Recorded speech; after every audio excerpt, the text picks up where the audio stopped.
Hello and welcome to another book talk review with ASC Book Reviews. Today I will be reviewing The Bride of Ivy Green by Julie Klassen. It is the third in the Tales from Ivy Hill series, and I would like to start with Jeremiah 29:11.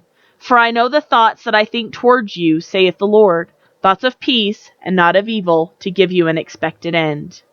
This is only the second book in this series that I have read, and since I knew all the characters this time around, I was able to get into this one a little better than the one before it. One thing I have really enjoyed is how this series has parts like Lark Rise to Candleford. I've enjoyed picking out the characters that are based on characters in that series, and I also found the secretive, mysterious parts around the dressmaker, though, in this book were fantastic. And I love the conclusion of this, except that when I reached the conclusion kind of in the middle-ish of the book, the pace of the rest of the story seemed to really lull. I personally think that this is due to three things. Now please remember that these are my own personal opinions and feelings.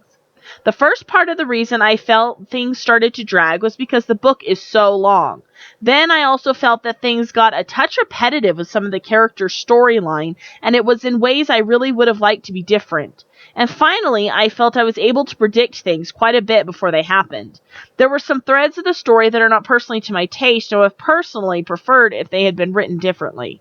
Now, after all of that, I must add that I did think the scene where the bride finally received and accepted her proposal was really sweet. And I absolutely loved the end of this book and the way Julie brought some stories to a close and in a way a whole new beginning.